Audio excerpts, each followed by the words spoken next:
Hi, everybody. Today is Tuesday, April 15th, 2025, and our friend Scott Ritter is back with us. Welcome back, Scott. Thanks for having me. Last time we talked together with Larry Johnson, and we didn't know what would happen between Iran and the United States. Right now, we had the first round of talks, negotiations between the two parties. What's your assessment so far? Well, this is what I've always been saying. This is the only path out. Nobody listened to me. Everybody thought it was a great idea for Iran to, get a nuclear weapon and all that. Iran had no choice. The United States was prepared to use military force, and this military force would have been decisive. This is about the Iranians doing that which is necessary to survive as a nation state. Remind people that the Ayatollah Khomeini, to bring an end to the Iran-Iraq war, at a time when he said he will not stop fighting until Saddam Hussein is removed from power for the crimes that were committed by the Iraqis invading Iranian territory, occupying their cities, brutalizing their people. He said this war will go on until Saddam is gone, but he is forced to accept ceasefire terms that he likened to drinking a cup of poison. The Iranians are drinking a cup of poison right now. They have no choice but to negotiate. But, the Iranians, by standing up to the United States and putting the United States into this, boxing America into this corner where the only alternative for the United States was a war, which, if we were going to win, would require the use of nuclear weapons, which would make us a global pariah. I think Donald Trump finally woke up to the fact that he didn't want to be a global pariah. And that's why he softened his stance. He stopped talking about, he stopped sending insulting letters to the Ayatollah Khamenei. He stopped talking about you have to get rid of, you have to cease your friendships with this. You have to get rid of this, that, and the other thing. And the only thing they're talking about right now is Iran's nuclear program and the military aspects of that program. And the Iranians are sitting down and listening because I believe there will be a compromise. I believe there will be a JCPOA type settlement that will be, reached between the United States and Iran. Whether this is able to be turned into a treaty or not, I don't know. But I think Donald Trump, as he campaigned on, doesn't want a war with Iran. The fact that he announced the departure of Steve Wickoff to Oman in the presence of Benjamin Netanyahu, who'd flown to the United States to get the United States to bomb Iran, shows you where Trump's heart is on this one. He doesn't want a war with Iran. The problem is the peace through strength mantra that the United States has adopted, where Trump feels a need to lead off with just ridiculousness, maximum pressure. That turned the Iranians off immediately from any potential of negotiations. Then the insulting letter, that shut all doors. But the doors got open, as I said they would, because Iran was about to disappear as a nation state. And I think the Iranians understood that the United States was boxed into a corner, just like the Obama administration had been boxed in 2014, if you recall, where Obama had bought into the Israeli notion of not one spinning centrifuge. We're not going to allow one spinning centrifuge. And if you don't shut down everything, the military options on the table, and the Iranians are like, okay, if you got to do it, you got to do it. And Obama's like, well, I don't want to do it. So next thing you know, they have secret negotiations that lead to the JCPOA. Not because the Iranians were begging for it, but because the Obama administration had boxed itself into a rhetorical corner. And the Trump administration has done the same thing here by leading off with maximum pressure, by threatening military force, when confronted by the fact that the Iranians weren't going to bend the knee. Trump softened. And as soon as he softened, the Iranians softened as well, because neither side wants a military action. And so we've gone down the only path available. There is no other path. Stop fantasizing about Iranian nuclear weapons and an Iranian nuclear deterrent. It will never, ever, ever, ever, ever, ever happen. Never. It can't happen. It won't be allowed to happen. The Iranians don't want it. They don't need it. And the United States won't allow it. It would be immediate nation termination event for Iran. One that might actually reduce the pariah status for the United States, because the United States will say Iran has no right to a nuclear weapon, and they and therefore military action is, legitimate. But thankfully, right now, we're not engaged in that kind of discussion. We had a successful meeting, according to both sides, a successful meeting between Wickoff and the Iranian foreign minister, and I believe they're scheduled for another meeting later on this month. And Trump he's he needs to learn how to shut up his Secretary of Defense. That would be useful. But Trump himself is not beating the drums of war. He's talking about the potential of peace with Iran, a nuclear deal that focuses solely on nuclear, the potential of Iran to produce nuclear weapons. So I think we're in a much better place today than we were this time 2 weeks ago. Scott, you've mentioned the Secretary of Defense. Here is what Pete Hegseth said on Fox News. At direct talks yesterday, they began. In the past, it's been indirect talks with a mediator, but there's Steve Wickoff meeting with the foreign minister of Iran. What can you tell us? Well, I can tell you that President Trump is dead serious on this issue.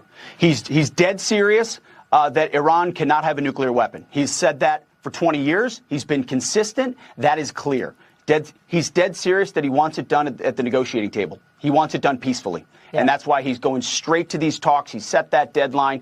These were productive talks yesterday. I don't want to get ahead of our skis. Steve Wickoff does a fantastic job, but it was a good step, and they're going to go at it again on Saturday. But he's also dead serious that if we can't figure this out at the negotiating table, then there are other options, to include my department, to ensure that Iran never has a nuclear bomb. We hope we never get there. We really do, Maria.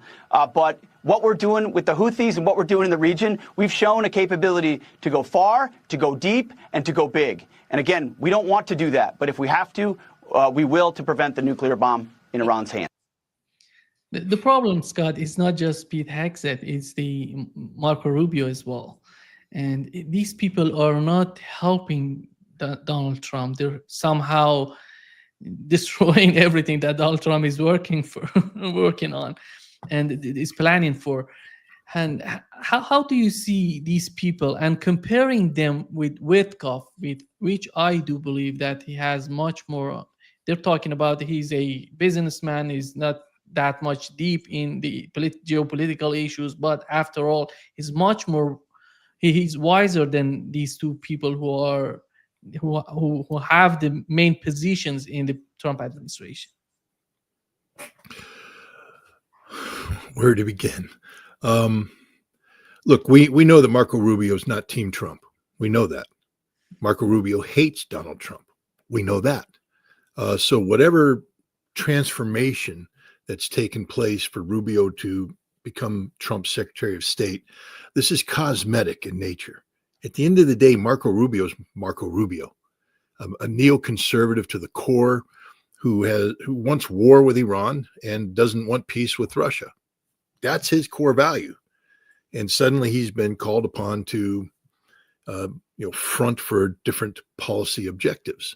And this grates him. You look at his body language. I don't want to pretend that I'm some sort of, expert on reading bodies, but I'm not bad. And his body language is just off. This is man that when Trump is talking about peace and all that, Rubio's in a defensive crouch. And then you see when he has a chance to come forward, he comes in with an extreme interpretation of something. He's not supportive of this at all. The fact that Wickoff doesn't report to him, but instead reports directly to the president, is part of the problem. Hegseth, very loyal to the president. There's no doubt about that. But he's a man totally out of his depth. I mean, they promoted a lieutenant colonel to serve in a job that should only be held by people that have 4-star general experience. Now, I'm not saying they have to be 4-star generals, but you need people that know how to manage large institutions and understand strategic thought. Hegseth was never a strategic thinker. Never. He's an operational planner at best, a tactical guy. I mean, the fact that he gets off on going out and running with the troops shows you where his mind is. I mean, that's great. I'm sure the troops that he runs with love it. But, Pete, you should actually be sitting back getting briefed on the big picture. So you wouldn't say stupid things like, we've gone deep, we've gone hard, we've gone big, in Yemen as a way of, somehow threatening the Iranians, because you haven't gone deep, big, hard in Yemen. You're not doing anything in Yemen. Pete, you took your two biggest bombers, put your two biggest bombs on the bombers, you flew them into Yemen, and you dropped them against targets that were underground in nature, believing you could blow them up in a way to send a signal to Iran, and you didn't make a dent in them, Pete. American weapons aren't doing anything to the Yemeni underground. And now you're talking about flying deep into Iran and dropping those same bombs on Iranian targets that are even deeper. I mean, I wish the interviewer had asked Pete, since you don't have, and you acknowledge you don't have any conventional munitions capable of taking out Iran's buried nuclear facilities, what munitions are you allocating to this target deck that you speak so fondly of, Pete? Are you talking about using nuclear weapons against Iran, Pete? Because it sounds like you are. Is that really the mission that you've been given? The answer is yes. That's why Trump doesn't want to do it. So Pete should shut up. Literally, shut up. You don't have to say things, Pete. What you could say is, I stand by the president and everything he's trying to accomplish in Iran, and I will faithfully execute the orders given to me by the president. Right now, the president is focused on a diplomatic option that we in the Department of Defense think is great. Nobody wants to go to war, and we're hopeful that Steve Wickoff and his Iranian counterparts can find a solution to this problem. We're very supportive of it. We stand by to assist the president any way necessary. Did he say anything wrong there? No. Did he say the exact same thing that he said earlier, but without the implied threats or the implicit threats? Yes. But Hegseth can't think like that, because in his heart, he's still a battalion operations officer, a battalion commander at best, who's thinking about taking the next hill, not thinking about how to solve the world. This man is out of his depth, and it's an embarrassment. He embarrasses America on a daily basis every time he opens his mouth, because he's not familiar with half the things he's now charged with overseeing. I mean, he has to, understand the briefing necessary to bring him up to speed. He doesn't understand the programs he's responsible for. He's making knee-jerk decisions, emotional decisions, and he's dealing with a man-child as the president, who doesn't understand the military either, who is desperately relying upon the wisdom of his Secretary of Defense when it comes to these issues of war and peace. And instead, he has a baby there. So a baby is advising a man-child. This is not good. This is a bad thing. And it's the same thing with Rubio. I mean, these are two people that come from different ideological perspectives, but at the end result, they're not doing either the president or America any good. But the real problem is Michael Waltz. See, Michael Waltz is a national security advisor. I'd have to ask myself why Rubio and Hegseth are so off message consistently. And the answer is there is no message. When was the last time the national security advisor called together all the principals to have a strategy meeting, to sit down and say, okay, let me give you the president's guidance. And then, have each one of the principals turn down to their deputies, and they hold a deputies meeting with the deputy national security advisor, who then says, okay, let's lock in how we're going to do this. So let's get our interagency planning groups together. Let's get it down there, get the agencies talking to each other. I want you guys to come back to me with consensus policy options in a week. And then the meeting come up, the deputies have their meeting. They all agree, yep, these are the consensus. They go to the principals, and there it is. And then the principal can go to the president and brief the president. This is what we all agree upon. And now you have singular policy. It's how it's supposed to happen. Instead, you have this man-child out there just going, I want this, I want that, I want this, I want that. And sometimes his instinct is good. Sometimes his instinct is horrible. Secretary of State should be telling the president, knock off this threatening stuff, because all it does is make you look bad. What happens if Iran didn't yield? Are you really going to go to war violating everything you say you stand for, Mr. President?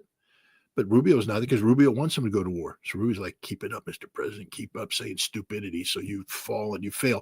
And Rubio secretly hopes Trump fails. In his heart of heart, Marco Rubio wants Donald Trump to fail, so he can step in and say, I, as Secretary of State, saved America from this colossal disaster called Donald Trump, and I'm ready to be your next president of the United States. That's Marco Rubio's ambition. You think he's just going to stop at Secretary of State at his age? He's just going to sit there and go, this is it. This is as high as I go. No, man, this guy's going to be in the presidential race forever. Forever. That's why he was bumped up to Secretary of State. So, Rubio isn't going to be supporting Trump. Rubio's supporting Rubio. Hegseth, again, I think he's just tickled pink to be where he's at. But it's over for him. He's never going anywhere after this because he's a failure. I don't know if he's going to last 2 years because he's going to make fatal mistakes. Tragically, Americans are going to die because Pete Hegseth is incompetent, not up to the task. We saw this with the whole, with that Signal chat group where, Hegseth is sitting there throwing data around. No, don't do it. But there's no coordinated policy. So what happens is you have freelancers. You have Tulsi Gabbard out there trying to do her thing. You have J.D. Vance doing his thing. I think they're both on the side of Trump trying to do what's right for Trump when it comes to, fulfilling peace.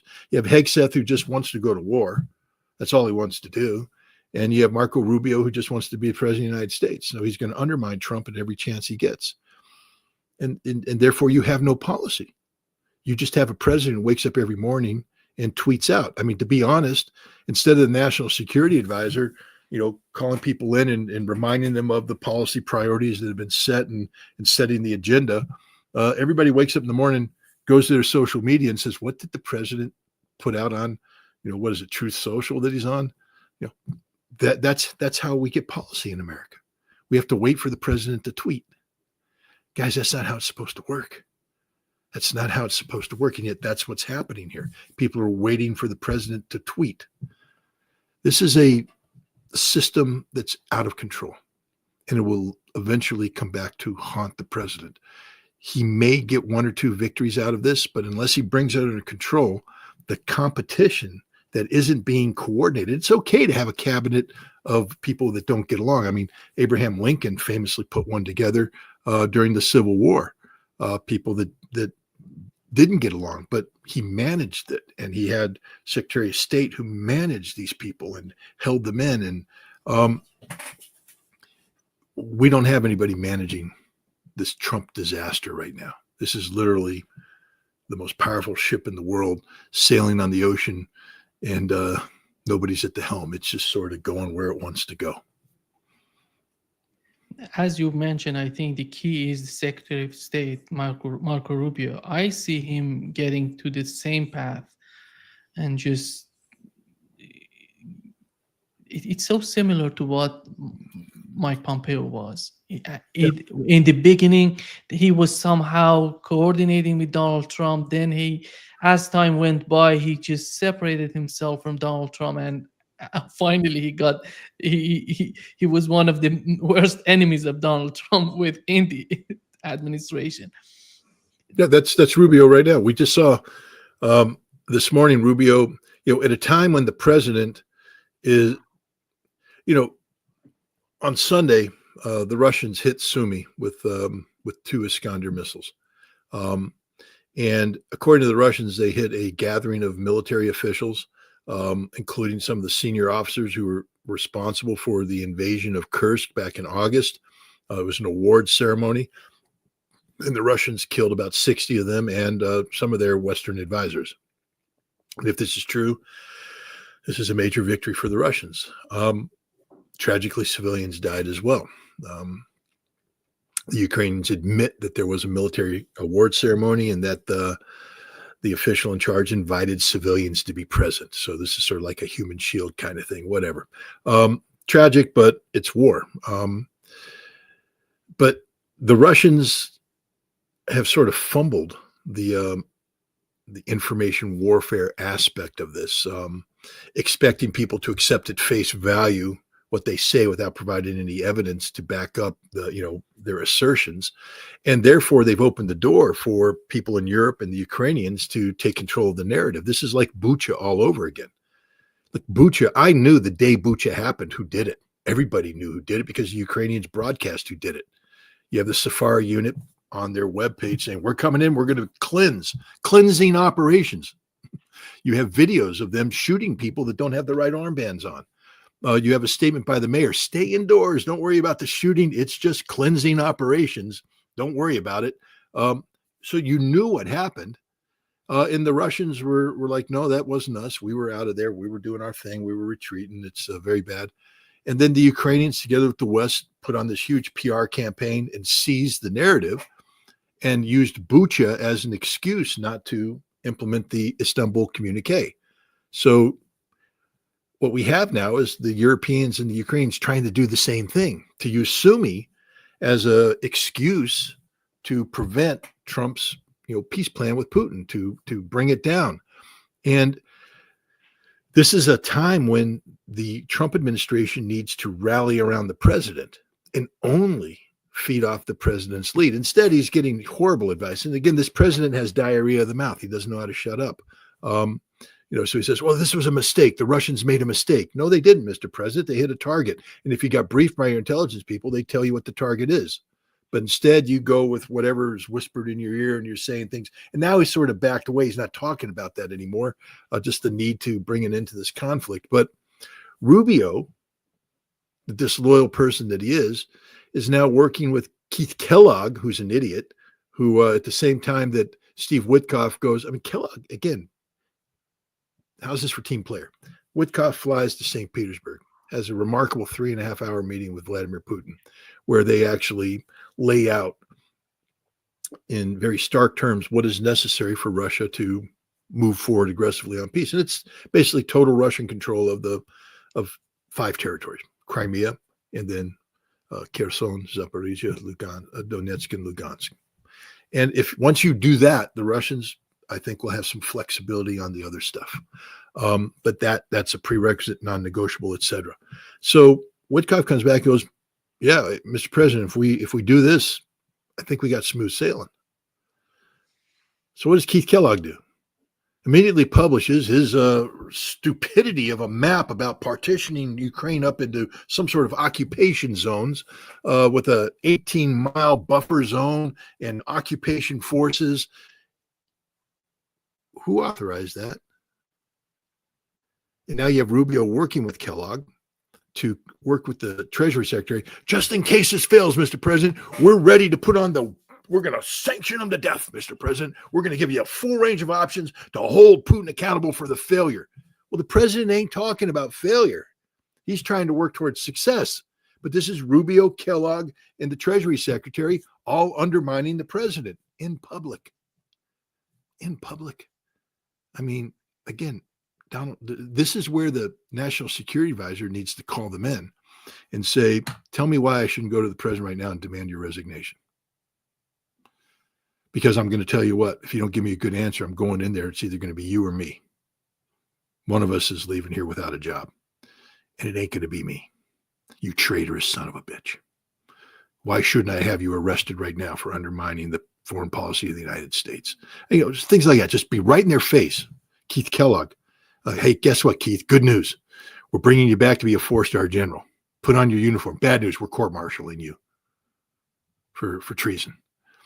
You're deliberately undermining the policy of the President of the United States with unauthorized release of classified information. Whatever. Do something like this. Hold these people to account. Take control. Take control of this situation. But don't let this go on, this active betrayal of Donald Trump, because you're right. This is exactly what Pompeo and Bolton did in Donald Trump's first term. And Trump said he learned his lesson. Well, apparently not. Apparently not. We could have had an agreement with North Korea that could have led to denuclearization. At very minimum, North Korea wouldn't have ICBMs armed with nuclear weapons aimed at the United States. That would be a good thing. We could have had it.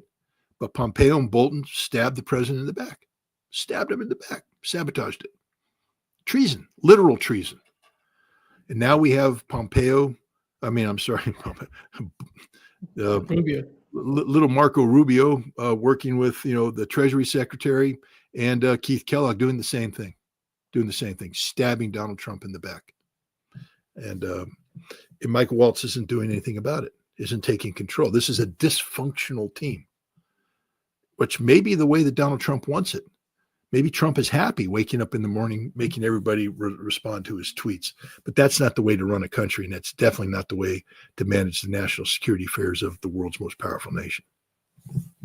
I think one of the reasons that he's sending Wickoff to Iran, to Russia, to the Middle East, because he doesn't believe that these people are going to help him. And I don't know if he's that much serious. He's that much, he can just fire them and say, I don't need you. Well, he's going to keep up and just let them work with him until this administration is over. I don't know. Do you see him firing them, or he's gonna just continue working with them? I don't know. I mean, I would be surprised if Rubio survived. I think Rubio at best is a 2-year Secretary of State, and come midterm elections, he'll be jettisoned. Hegseth, I don't think he's going to make it. He's going to screw up. He's going to get fired. Waltz almost got fired. I mean, the president almost fired him over that Signal chat room debacle. The only person he trusts is Wickoff, and because Wickoff is loyal, and Wickoff doesn't have competing agendas. Wickoff's not trying to be somebody. Wickoff is who he is. He's a friend of the president of the United States, who's here to do that which the president wants him to do, and he's executing the president's guidance flawlessly. And he's realistic too. That's one of the problems, is that he's coming back with very, very, reality-based policy options, which the president should run with, but instead he delays and hems and haws and allows an opening for Rubio and company to come in and stab him in the back. But I think the president trusts Wickoff because he doesn't have an agenda. I'm stunned at a couple things. One, Marco Rubio, your Secretary of State, and while you're sitting here coming up with stupidity to violate the constitutional rights of non-U.S. citizens, believe it or not, they have constitutional rights regarding this whole thing about Palestine, and you can't stand up against Israel. It's become a thought crime. If you think it, you get kicked out. And he's allowed the good name of America to become weaponized like this, and yet, according to the news, his State Department is going to take a massive cut, meaning that his ability to do diplomacy. So Marco Rubio is no longer the lead diplomat. Wickoff's the lead diplomat. And what Rubio should be saying is, Mr. President, Wickoff needs to coordinate with my team, or my team is going to be advising him and all this stuff. But we have to have, we have to know what's going on. We have to be present. We have to do something. But instead, Wickoff comes back to the president, who then, I don't know how he disseminates the information to little Marco. But Marco Rubio is presiding over a State Department that's about to become gutted at a time when we say that we want peace, at a time when we're talking about improving U.S.-Russian relationships across the board, which require, the staffing up of embassies, the staffing up of the State Department. Instead, we're getting gutted, and not a peep out of Marco Rubio, not a peep.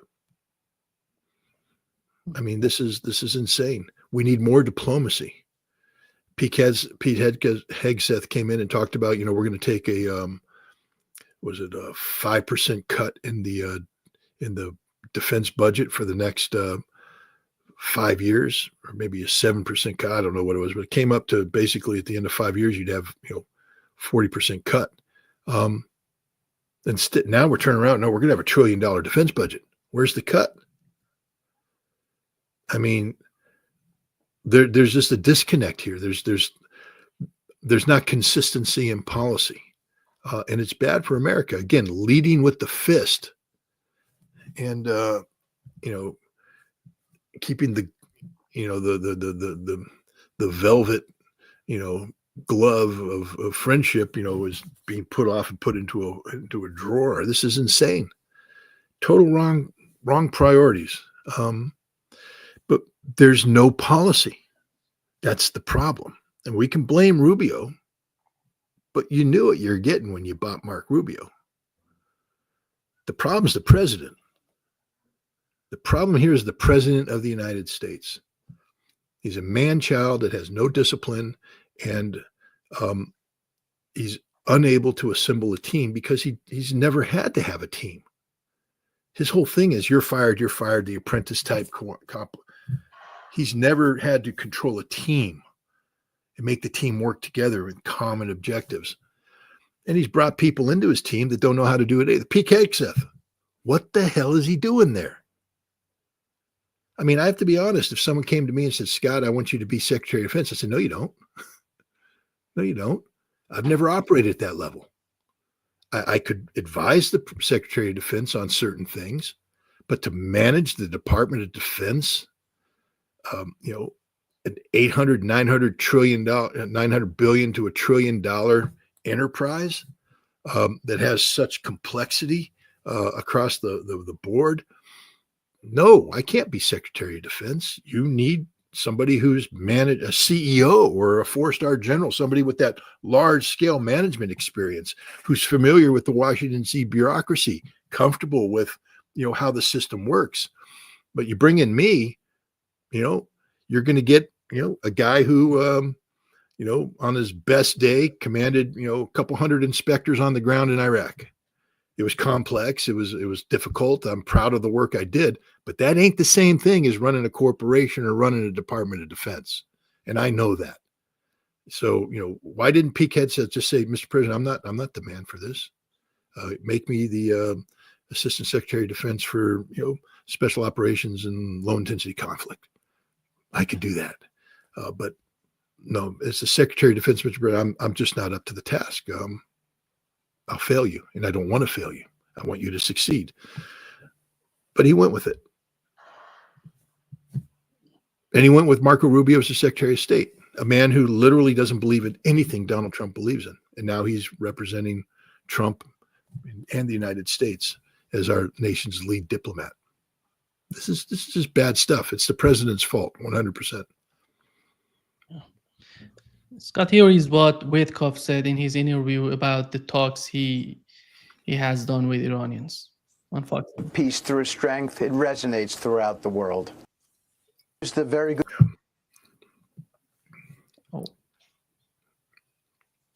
message of peace through strength, it resonates throughout the world. This is not a threat on my part now. It is just a simple fact. The president means what he says, which is they cannot have a bomb. The conversation with the Iranians will be much about two critical points. One, enrichment. As you mentioned, they do not need to enrich past 3.67%. In some circumstances, they're at 60%. In other circumstances, 20%. That cannot be. And you do not need to run, as they claim, a civil nuclear program where you're enriching past 3.67%. So this is going to be much about verification on the enrichment program, and then ultimately verification on weaponization. That includes missiles, the type of missiles that they have stockpiled there, and it includes the trigger for a bomb. Yeah. They're mostly, Scott, they're mostly focusing on the nuclear bombs and the capability of hitting the targets by nuclear bombs. We know on the part of Iranians, when you look at the Iranian media and the way they're talking about, they started these negotiations because they just not negotiating for the sake of negotiations. They want something to happen for the sake of outcome of these negotiations. And we know that the Trump administration is looking for the same thing. They want to get the result as soon as possible. The two parties, they want a solution for the conflict, for this sort of conflict between the United States and Iran. And the way forward, if they achieve some sort of agreement, as you mentioned, like JCPOA, something like that, how the problem with Yemen, the problem in the Middle East would remain. How do they have any sort of strategy for that? Because the way that Pete Hegseth, as you mentioned, is talking about Yemen, it seems that Yemen doesn't exist. Yemen is just can be manipulated the way that he's talking about them. And we know that that's not the case. And there has to be some sort of strategy on their part. Does there have to be? This is the Trump administration you're talking about. Does there have to be a strategy? I mean, if there was a strategy, again, I mean, I've sat in on meetings like this. You have to weigh out all your options and lay out the the probability of success for each option. And right now, if we're talking about the problem of Yemen and Israel and the shipping, if I were briefing the president of the United States, I would say that the military option is our least desirable option. We don't have a solution to this problem based upon the resources allocated. Bringing more aircraft carriers into the theater isn't going to do anything other than increase the target deck for them to attack us. What we need to do is get the Yemenis to stop. There needs to be incentives. And right now there's only one: ceasefire in Gaza. That's it, Mr. President. You want to stop the missiles? Ceasefire in Gaza. We had it. The Israelis violated it. You greenlit that violation. We need to go back and put the pressure on Benjamin Netanyahu and put the squeeze on it. Whatever Steve Wickoff did back in November of last year, we need to replicate that today and get the Israelis to stand down. Then the missiles stop, and now we've suddenly solved that problem. It's not there anymore, Mr. President. And then we can focus on how to deal with Gaza. And you might be amazed, Mr. President, that if you stop bombing Palestine and actually send humanitarian goods in and create an environment conducive to peaceful outcomes, that we might be able to get Hamas to agree to certain things. Hamas isn't going to agree to anything with bombs dropping on their head. They sort of proved that for 15 months. If you want Hamas to agree to things, if you want there to be some sort of consensus-driven compromise that has Hamas step aside as the lead and take up a subordinate posture in a joint Palestinian governing body that isn't called Hamas anymore, you do that by encouraging that outcome, by stopping to drop bombs, stopping the Israelis from dropping bombs. That's the solution. And you can't tell me that Trump's afraid to go against Israel, because he made Benjamin Netanyahu sit next to him as he did two things. He told Benjamin Netanyahu, we're not bombing Iran for you. And he also told him that you don't get a say over Gaza. At the end of the day, it's my harebrained scheme to depopulate, and it's going to be American land. We do this. You don't get a vote. You're out. And Netanyahu had to sit there with his stupid grin. And what could he do? Nothing. He'll go and he'll have his meeting with Rubio and everybody. He'll try and stab Trump in the back and, all that kind of stuff. But Trump can go against Netanyahu. It's not as though it's impossible for him to do that. And what's interesting, you have, I'd love to have the Secretary of Treasury tasked with saying, what would be required to bring Israel to its knees economically? Now, you could say I'm looking at this from the standpoint, how do we prevent others from making that happen? Because the last time I checked, there were long lines of people queuing in Israel for food and goods because they have to ration, because the economy is fundamentally broken because of what Yemen's doing. But also, Mr. President, I'd like to be able to call up Netanyahu and say, hey, Bibi, I've listened one too many times to your stupid ass video where you talk about how you own America, you bought America, and we work for you. I want to remind you, Bibi, that we don't work for you, that you work for me. You may not know that you work for me, but I'm telling you right now, you work for me. And you're going to do everything I tell you to do, or I'm shutting you down. I'm shutting you down. I've got a list of 5 things here that I'm going to do, I can do overnight, and you're finished. You're politically finished. Your government will collapse and your nation may not survive. It's not doing too well right now, Bibi, and we can put the pressure on it. We used to be able to talk to the Israelis like that because we own the Israelis. We really do. I mean, this is like a spoiled child telling the parents that they work for him.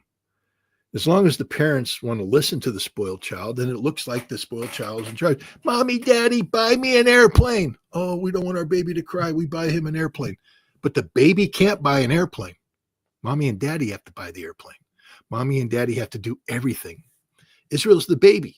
It's a spoiled, rotten brat, screaming and pouting and he's got all the relatives on his side, and the relatives can call up and say, you got to buy the baby an airplane, do the baby.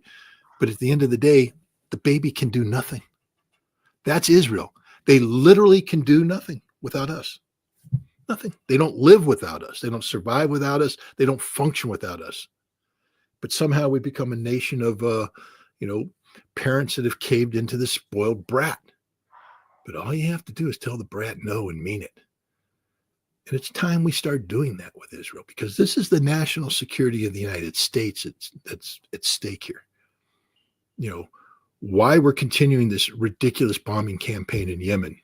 That's all it's doing is killing innocent, Yemeni civilians. It's not accomplishing its military task at all. Why are we doing this? Because the spoiled brat is holding a temper tantrum. Bring the brat into the room, pull off your belt, whack him on the ass a couple times, tell him to sit in the corner, shut up. And by the way, there's a ceasefire and humanitarian goods are flowing into Gaza again. It's that easy. It would happen overnight. It literally is the easiest thing in the world to do, but we can't. Because we have people that they're not under the control of the Israelis. This is what I've been saying all along. This is about people using Israel to achieve political control here in America. You leverage Israel, you leverage the whole Israeli issue, the Holocaust industry, everything, and you turn it into, look what's happening here in the United States. Thought crime. If I'm a foreign student, I wake up in the morning and I have a thought, gee, wouldn't it be nice to have a free and independent Palestine? The Israelis are Zionists. I'd better not articulate that thought in any way, shape, or form. Suddenly I'm a threat to the United States of America, and off I go. I'm done. Thought crime. You're an enemy of America if you speak ill about Israel. How does that work? It's because this is a tactic not about defending Israel, but about controlling America. This is it. This is the mechanism to control the American people. The Constitution's being eroded.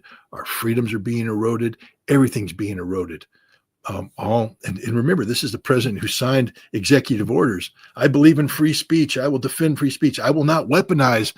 Hell, you just turned the Department of Justice and the State Department into the biggest damn weapon oppressing free speech in the history of the United States of America. And you're ignoring the courts. Separate but equal branches. I mean, if I hear one more person say, well, the courts aren't the president. They're never meant to be the president, you moron. They're meant to be a check and balance to executive power abuse, which is happening right now. And we have a Congress that's just punted. They don't exist anymore. Because Congress is the other thing. Checks and balance requires 2 against 1 so that one can't arise. But right now, Congress is sleeping. And the courts, the president, because it comes down to Andrew Jackson, when the Supreme Court, I think, countered him on the Trail of Tears. He said, good, tell him to enforce it. The Supreme Court can't enforce anything, nothing, squat. So we have a president just telling the Supreme Court to pound sand, and Congress isn't doing anything about it. And they're using Israel and anti-Semitism as the mechanism to achieve total control. Look what they're trying to do, shut down universities. I'm not the biggest fan of what Harvard and Columbia and Yale have turned into. Especially when I speak of Russophobia and the role that academia plays in sustaining that and how they become a tool of the deep state and all that.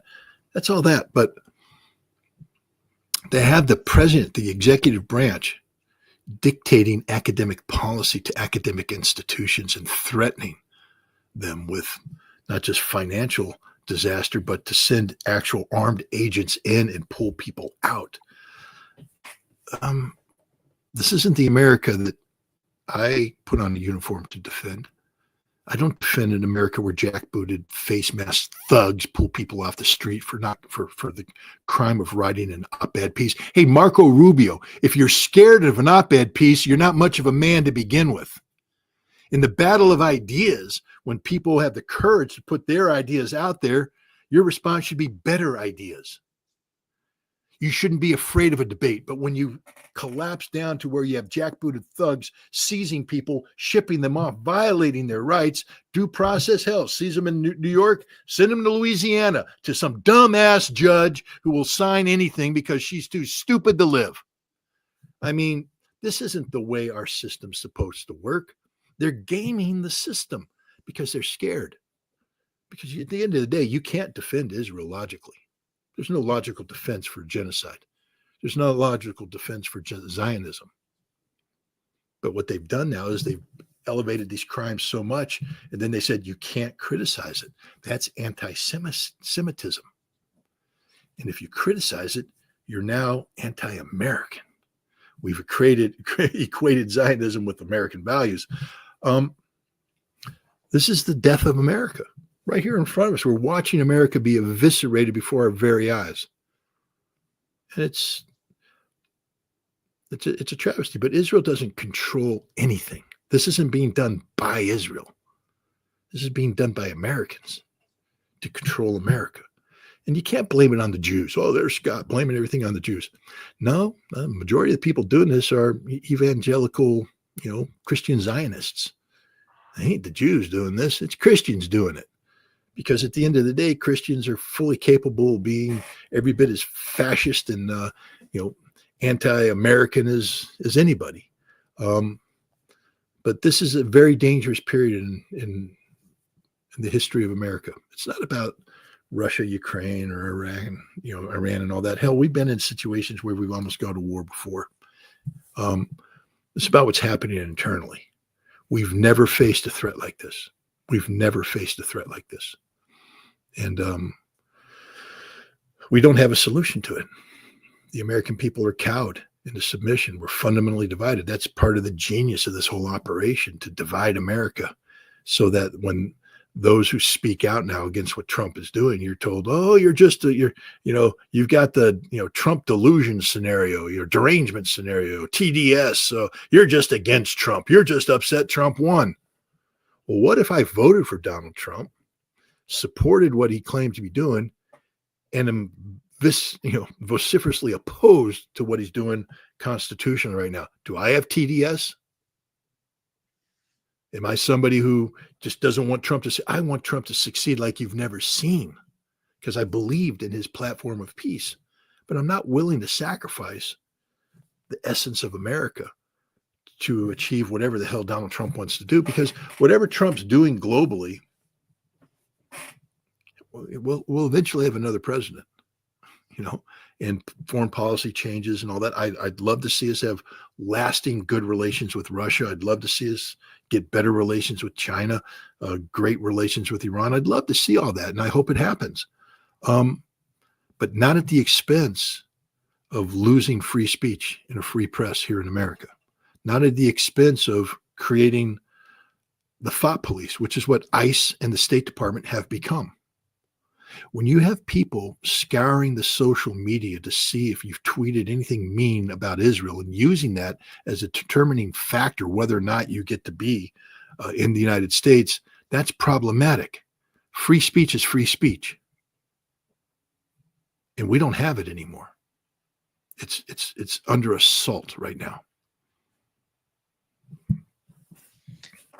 In the meeting, Scott, that you mentioned, that Donald Trump said that the United States is going to talk with Iran, negotiate with Iran. We've been witnessing that Netanyahu wasn't that comfortable next to Donald Trump. And he said something amazing, that he would agree if they can achieve something like what they have achieved with Libya. Here is, I don't know if you had the time to watch the Tucker Carlson interview with the former Congressman Kurt Weldon. Here's what he said about Gaddafi. Back from Gaddafi offering to resign. The U.S. didn't want him to resign. They wanted to kill him. Why? Because Gaddafi, and I met him 3 times. I took Biden on my second trip to Libya, by the way. He went with me when I spoke to the whole country. And every meeting I had with Gaddafi, he wanted 2 things. He wanted to unite the African continent into a group of nations economically, like the European economy. He wanted to base it on the gold standard. And the U.S. and Europe didn't want that. And the other thing is they wanted control of his oil, and they wanted control of his sovereign wealth. So Gaddafi had to go. That's outrageous, and it's wrong. This is Tucker Carlson, Scott. We know that he supported Donald Trump. People like Tucker Carlson they are hoping that Donald Trump can bring some sort of change. And while we know that Netanyahu is just looking for those old policies that would benefit him, how do you see the way that these people who are important, who are substantial, who are so much to the core of the main supporters of Donald Trump, asking for these sort of changes, like Tucker Carlson, and on the other hand, Netanyahu trying to push the way that he wants the United States to act? Well, first of all, we need to point out that what Netanyahu is referring to when he wants a Libya solution is Libya circa 2003. He wants the United States to eliminate Iran's nuclear program as we eliminated Libya's, total capitulation by Libya, etc. Listen to what Kurt Weldon said. There was no talk about weapons of mass destruction or anything. These are two totally separate events. You can't link the two. You can't say this is a continuation. You had a unique set of circumstances in 2011 where Libya was threatening. I mean, the other thing that Weldon mentioned is Sarkozy and the corruption of Sarkozy, where Libyan business were funding Sarkozy's campaign, and they were holding that over Sarkozy as blackmail. There were a whole bunch of complicated issues here that had nothing to do with weapons of mass destruction, everything to do with corruption and politics. And Gaddafi was inconvenient to the corruption of France, to the corruption of Italy, to the corruption of the United States. And so, we wanted to kill him. We wanted to get rid of him because he was a threat, not because of weapons of mass destruction or anything, but because of the politics of it'd be the equivalent of slaveholders in the South, saying it's okay for Nat Turner to have risen up and liberated a chunk of the South and he can live outside the boundary. No, Gaddafi, you're a slave to America, a slave to the system. And we're not going to allow you to declare yourself free and independent and able to do this. You're a slave. You sold it. You bent the knee. You kissed the ring.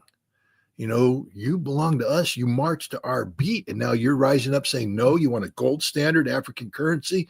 You've got bribery held over Sarkozy's head. Your oil is your wealth. You can't let slaves behave like that. So you kill them. That's what we did. I think Kurt Weldon's only touching on the complexity of the situation, the lies they were told, the deliberate lies, the whole genocide thing. The Libyans are committing genocide. No, they're not. Nobody's saying they are. There's no evidence for this. You're just making it up. It's like, cop coming up. I got a Diet Coke in my hand. He said, drop the gun. I don't have a gun. Drop the gun. I don't have a gun. Drop. Kill me, And that's what happened to Libya. They just stop committing genocide. I'm not. Stop committing genocide. But we're not. Stop committing genocide. Bomb, bomb, bomb, bomb, bomb. It was a lie. Everything about it was a lie. Hillary Clinton, again, she belongs in jail. You remember? We came, we saw, he died. Ha ha ha ha. The cackle of but she's Secretary of State. You don't just say these things out of the blue. And maybe she does because she's deranged, but there's something there that drove her to that. And Kurt Weldon's right. We wanted him dead. We didn't want to give him any options. This was, death by cop. A cop was going to kill you no matter what. It doesn't have to be a gun. All the cop has to say is there is a gun. There didn't have to be genocide. All we had to do is say there is genocide. Today, everybody acknowledges that the genocide thing was just made up. Didn't happen. They can't even assemble a case of, well, we had good reason to believe at the time. They can't even do a whole Iraqi WMD thing. Inspectors weren't on the ground, so we didn't know, so we just believed that. Nope. We never had any evidence of genocide. We just ran with that so we could bomb them, so we could kill them. And that's what they did. So that's what Netanyahu is trying to talk about, the bending the knee aspect of it, not the killing the regime aspect of it. So I think we have to be careful when we talk about Netanyahu's Libya scenario. But again, the insulting nature of that. Libya tried to get nuclear weapons in violation of international law. Iran's complied with the NPT. That's what gives Iran the negotiating strength that they have, is that they've done nothing wrong. So we have to be careful coming in making demands. Logically, you and I have talked about this, and I know I get a lot of people pissed off when I say, but Iran has no need for anything other than 3.75, to 5%, let's say, enrichment. There's no need, none whatsoever. And anything above that, you have to say, well, why are you doing it? They don't need 20% anymore because they've produced all the 20% in the world they need to make fuel plates. They have fuel plates that outlive the reactor, the Tehran research reactor that they have. 60%, there's no reason whatsoever unless you want to be a threshold state. And I got Dr. Morandi to admit that's exactly why they did it, to have leverage. Well, that's a dangerous game you're playing there. To have leverage means that you have a potential of developing a nuclear bomb right now, which is the red flag to the American bull that will get us to gore you, i.e. drop nuclear bombs on you and kill you. And Iran knows this. Iran knows that their position is indefensible, which is why Iran's willing to negotiate, and I believe bring it down to 3.75%. Missiles is a different issue. I don't see the Iranians giving up their missiles. If I were the Iranians, I would say, every missile that penetrated the Iron Dome was a conventional missile, and so we're going to keep all of them. If you have a specific missile that you're interested in, maybe we can work out an inspection. You're worried about capacitors. Capacitors. I guess I don't know. I don't know if there is that additional syllable in there. Yes, capacitators. That are used, for to detonate a nuclear weapon. Apparently, we have some concerns over this. I think it's related to some things that come out of the IAEA, meaning that it's dual use capable. The Iranians have provided explanation. But if you're worried about that, something can be worked out about that. If you're worried about a specific warhead design, I'm sure something could be arranged where the warhead was subjected to, inspection and scrutiny to determine that it didn't. There's a deal to be made here. There really is a deal to be made here, but it's not going to involve Iran giving up its ballistic missiles. When I spoke with President Raisi in September of 2003, I addressed that question specifically. I said, where is your deterrence? You say you don't want a nuclear bomb, so there's no nuclear deterrence. Which means then it's going to be conventional based, which is your ballistic missiles, but you haven't declared a ballistic missile deterrence policy, what the consequences of, violating Iranian sovereignty will be. They have done so now. Operation True Promise 1 and True Promise 2 is the manifestation of a declared report, but it's what they are going to do. So we now know that Iran's deterrence is its ballistic missile capabilities, which have been proven to be capable of defeating the Israeli Iron Dome. They can defeat anything the United States has in the region. This is their conventional deterrence. They're not going to give that up, nor should they be asked to give that up, especially not in a vacuum. I mean, if I were going to make a bid for Iran's missiles, I'd say, what if we get Israel to give up their nuclear weapons? Iran might be able to do something there. But even then, you don't want to give up that which scares the crap out of everybody. And Iranian missiles do scare the crap out of everybody because they're very capable missiles. So there's a deal to be made here, but there's going to require flexibility on both sides. Iran's going to have to bite the bullet on the nuclear program. And they're going to have to get rid of things that they don't want to get rid of, downsize. Wickoff hit it on the head. I've been saying this all along. People get mad when I say it, but when Wickoff says it, it's genius. That Iran has to appropriately size its nuclear capabilities to that which it needs. It can't have excess capabilities. Iran knows how to build centrifuges. So if Iran develops more nuclear reactors that require fuel, and Iran's not going to get the fuel from Russia, and instead Iran opts to make its own fuel, then Iran can, size up. And install centrifuges based upon, because nuclear reactors aren't built overnight.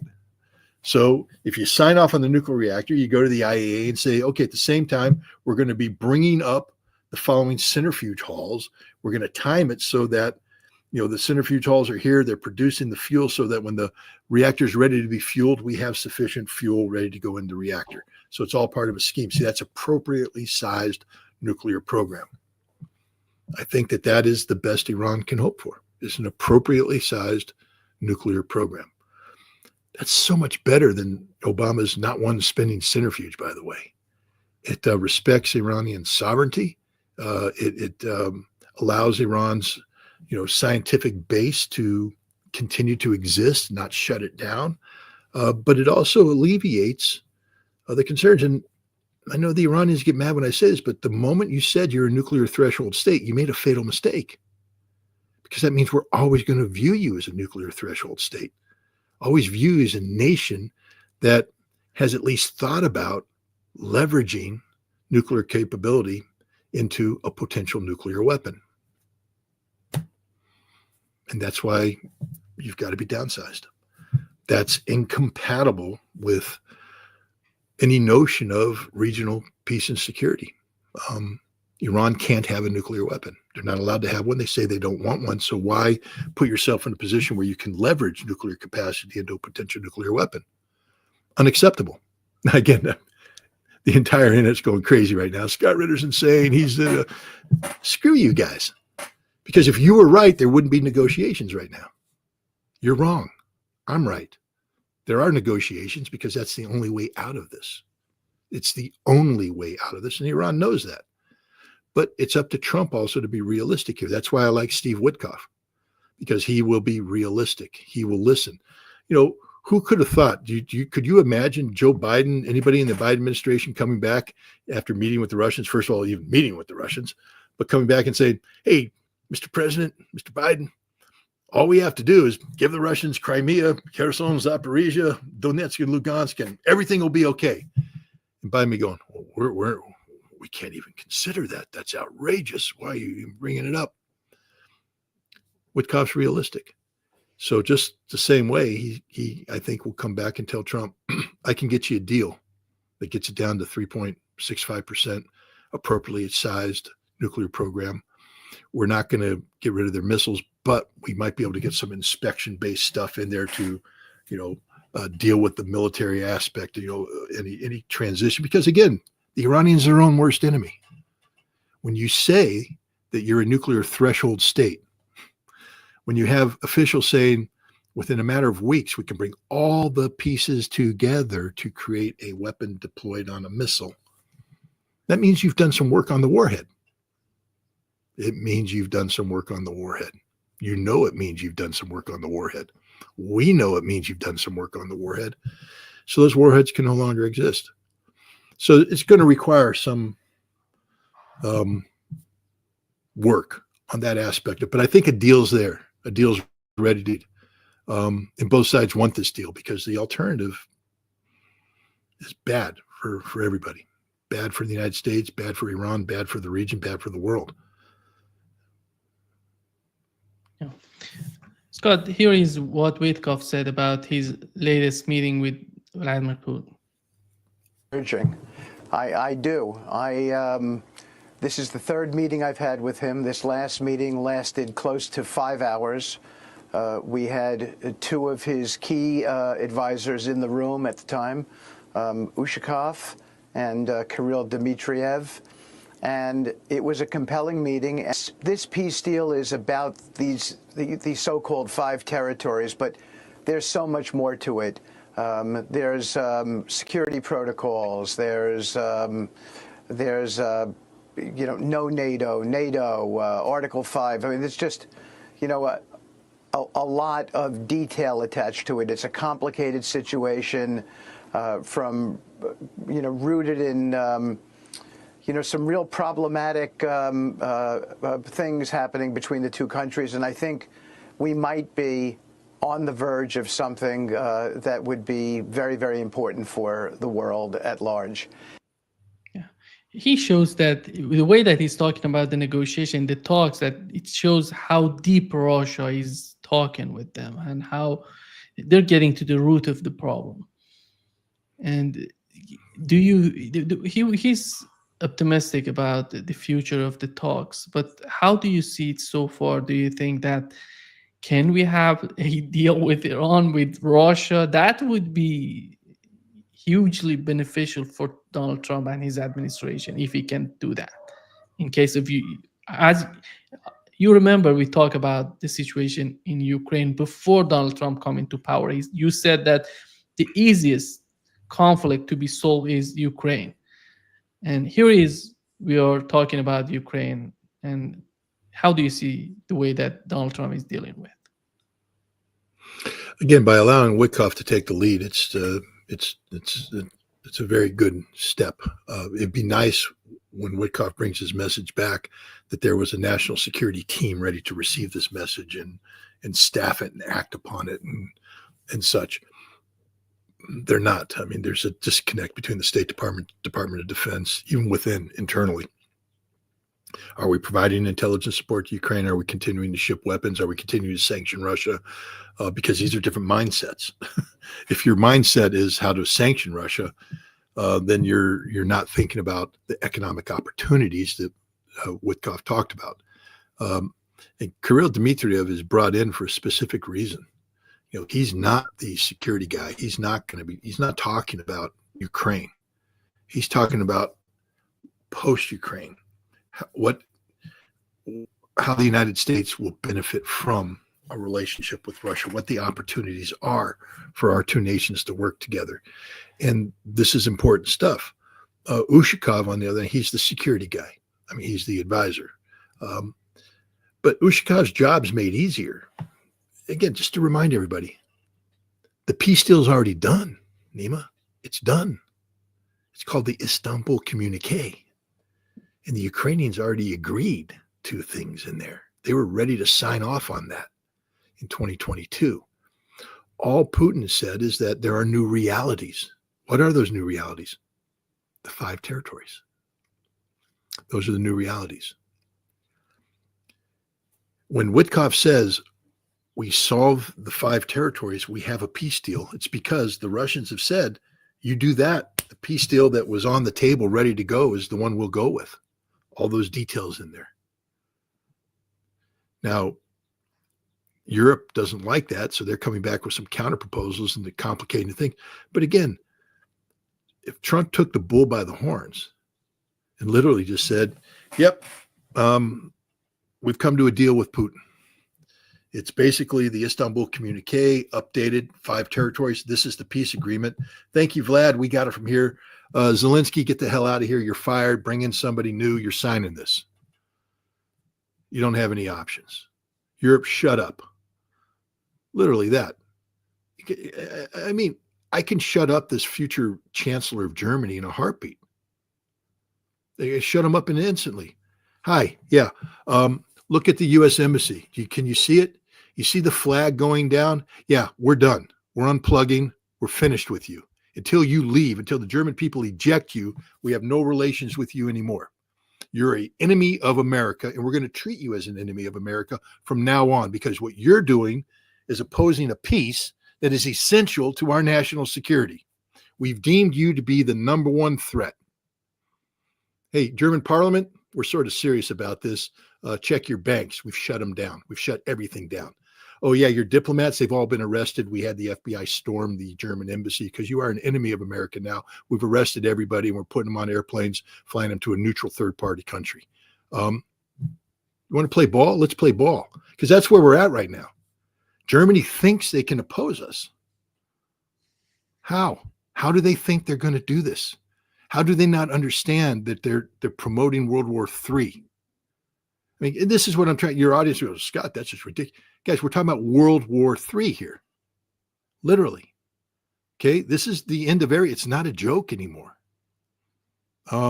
We have a chance for peace. The treaty's already been written, agreed to by the Ukrainians once, updated now to reflect current reality. A simple update. Ukraine's lost those territories. They're never going to get them back. Russia will, I assume, make some certain compromises on the other aspect of it. That's what Wickoff was talking about, Article 5, not Article 5, there can be some compromise there, but Russia's going to get the territories. The war's going to end. No NATO in Ukraine. We're done. War's over. Why we can't tell Europe that? Why do we keep sending people to Europe who give contradictory signals? Why do we allow Keith Kellogg to even leave the United States? Take his passport. Trust me, guys, it works. You take their passport, they can't travel. I know. And so, shut it down if you don't like what they're doing. Tell Hegseth to stop traveling and shut up. I don't want to hear another word out of your mouth, Pete, except the following. Our policy is peace. Go to Ramstein and tell them we're done. Shut it down. Ramstein belongs to us. It's a joint base. All you foreigners get off of it. Germany, we occupy. I want to remind you, we beat you in World War II. We're still an occupying power. And that's the status. Fact is, why don't we exercise our occupying power status and shut your whole damn country down? Because you're doing things that are insane. You're doing things that are threatening not just regional peace and security, but global peace and security. America could do this. We could. I mean, this is the kind of stakes that we're at right now. Instead, we just send these contradictory signals. Germany's talking about sending Taurus missiles to Ukraine to facilitate deep strike. Why are we allowing this to happen? People say, well, Scott, this is extreme. We blew up Nord Stream 2. How extreme do you want to get, guys? I mean, we've shown what we're capable of doing when our national security interests are on the line. This is dangerous stuff. Germany is out of control, literally out of control. And yet we're letting it happen. We should tell the French the same thing. No, you're not putting any troops in Ukraine. We won't tolerate it. Go to the Romanians and say, shut the French bases down now. Who has more leverage over Romania, France or America? Ask the Romanians. Who can shut down their economy tomorrow, France or America? So the Romanians will do what we want. We could just tell the Brits and the Romanians, you don't get to operate out of it. Go to the polls and say, you like Fifth Corps where it's at? Then tell the Brits and the French they ain't coming through Poland either. And we could shut the Baltics down and immediately pull all American troops out of the Baltics and tell them that, if you continue to do stupid things, you lack Article 5 protection. I mean, Article 5 is for nations that are acting in conformity with NATO policies. If you're out there doing your unilateral thing, then like Turkey going into Syria, you're on your own. Turkey's a NATO member, went into Syria. Russia bombed them. Turkey didn't get Article 5 protection because that's a non-NATO thing. So just tell the Balts, whatever stupidity you're doing to Russian tankers, that's on you, man. That's on you. NATO ain't going to be there for you. And it's time for us to become large in NATO. What I mean by that is to stand up and say, we own you. We control you. Rutte, sit down and shut up. The fact is, Rutte, you're out of here. Let's show our true power. Fire him. Call up NATO and say, Rutte's done. Let's get another person in here because we're the boss. We're the puppet masters. You're the puppets. This is what we need to do if we truly want peace, is bring NATO under control and bring Europe under control. And say, no, you don't get to start World War III. But instead, we just go forward and we give contradictory signals. We're either strong, we're weak, we're going to do this, we're going to do that, we're going to do this. And Europe, they feed off of this. I want to remind everybody that Europe did this once before. From 2017 to 2021, I guess, Europe rode out 4 years of Donald Trump. It's a concerted strategy facilitated by Pompeo, Bolton, and the other deep state guys. But their whole job was to tie Trump up so he couldn't do his thing. That's what Europe's doing right now. This is a repeat of that strategy. This is the tie Trump up strategy. Trump said he learned from the first administration. Well, then where's that knowledge? Where's the knowledge? You got to shut it down, boss, or else the same thing's going to happen. You're going to get so tangled up, not just by the Europeans and the Ukrainians, but by the traitors in your own ranks, the Pompeos, the incompetent people in your ranks, the Hegseths, Waltz, the fact that you surrounded yourself with neoconservatives who don't want anything that you're trying to accomplish. The Secretary of Treasury, the Secretary of State, and the National Security Advisor don't want peace with Russia. They don't. And yet Trump picked them. There they are. It's crazy. Just to wrap up this session, Scott, who's negotiating? Who's talking with Europeans? Is it Wickoff? Or Marco Rubio? Because I don't see Marco Rubio being capable of. You've just mentioned the main agenda. Well, of Marco Rubio. Wickoff doesn't have a European portfolio.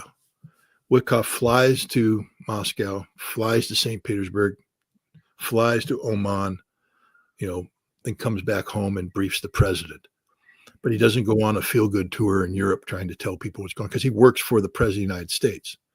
This is Marco Rubio's job as the lead diplomat. And he should be working in concert with, Pete Hegseth. But Hegseth should understand that the military arm doesn't lead, the military arm supports. And so the Secretary of State should be going in and setting, the policy mandate. And then Hegseth should back it up. And it should be coordinated policy. Again, they shouldn't be making it up as they go along. This shouldn't be about a speechwriter writing a speech that you're going to give the day before to announce policy. That speech should be actually a product of, well-staffed proposals on what we want to accomplish, so that every word in that speech leads to a policy objective that people are ready to act on, that people are pushing for. But instead, everybody's just waiting for the speech. And then he speaks and we go, what does that mean? What does that mean? Because almost as soon as he gives his speech, J.D. Vance gives another speech in Munich. What does that mean? What does that mean? And then Marco Rubio comes out and says some things. And what does that mean? And that's the whole Trump administration. Nobody knows what any of this means. And all you have to do, though, the good news is just wait 24 hours. It'll be overcome by events. He'll say something else, something stupid. And so what you were worried about yesterday, you're not worried about anymore because something else is out there. But that's not how you make good policy. And this is why you set yourself up for being exploited by Europe, by NATO, and by your enemies. Because they have met. They are meeting. What the hell do you think's happening every time, Macron assembles the crowd there? Before that assembly happened, their staffs are working things out. They come in with point papers. They know what they want to accomplish. They are speaking with a single voice. They're doing everything that we're not.